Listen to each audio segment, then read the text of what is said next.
control into your flat. As you come in, you've got the smoke alarm, which is hardwired and can be tested with a push button and turn it off. On the wall, you've got the video entry system, which works from the gate around the corner, so that you can get access in. Visitors, press the button, and you can let them in.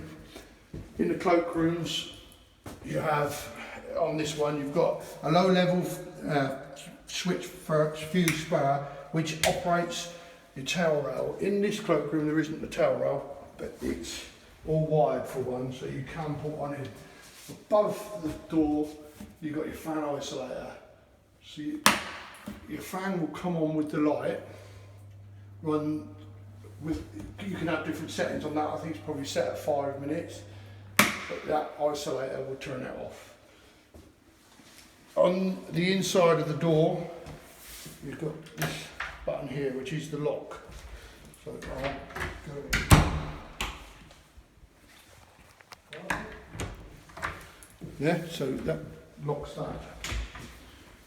This is the main cupboard for all your underfloor heating and your water tank. So on the side here, you've got your consumer unit. In the consumer unit, you've got all your switches, which is all your RCDs, so every circuit is protected individually and right on there, which you probably shouldn't get involved with, but an electrician will know what's got to turn on and off. Underneath there, you have 2 time clocks. These time clocks heat the water in the tank. The reason there's 2 is because you can half heat the water, the tank, sorry. So you've got T, which means that's the top, so you heat the top, or you can heat the whole tank. That's your header tank, which you don't get involved with. There is an isolator on the tank, which is for plumbers. Down below here, you've got your main stopcock, which is for your cold intake, which if anybody needs to turn the water off, they can turn it off from there. On the manifold, you do have a dial. That's normally set at 1.5 bar. If that drops, it just means that you might have a bit of air in the system, but that can be sorted by a plumber. In these flats, we've got an electrical boiler, which is fairly explanatory. It's set to a certain whatever it is. You can get that altered, but you don't normally need to touch that. Above here, this is the manifold operating system, so that tells you what the heating you've got, underfloor heating. It's pretty much in there, so I just need it. So when you come into the living room, again you've got a hardwired smoke alarm. All your underfloor heating is operated by this gizmo.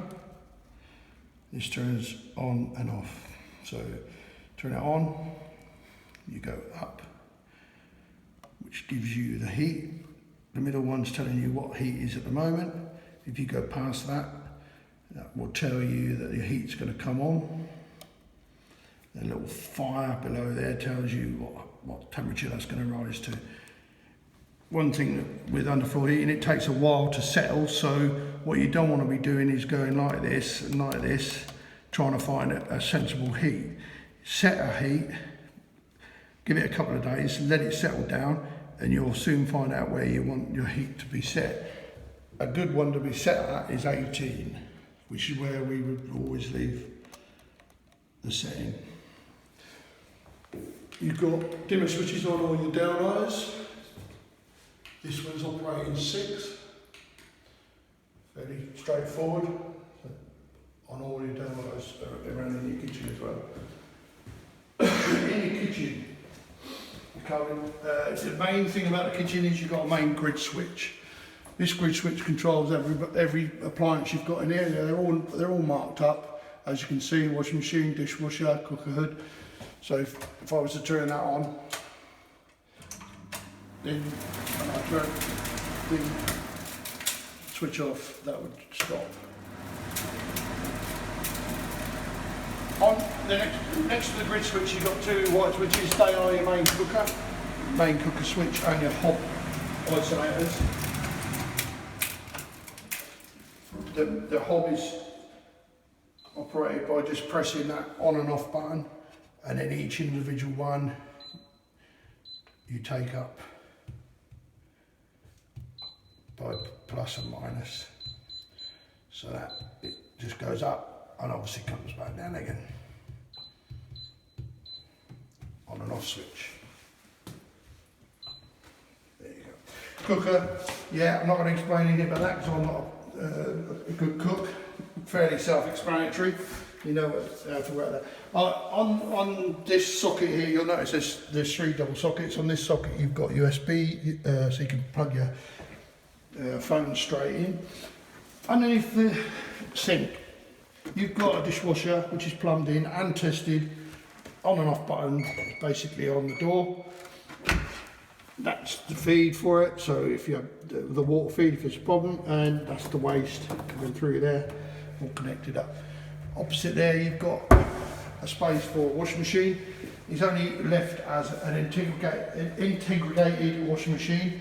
The door's supplied, so if you put a washing machine in there, that's integrated.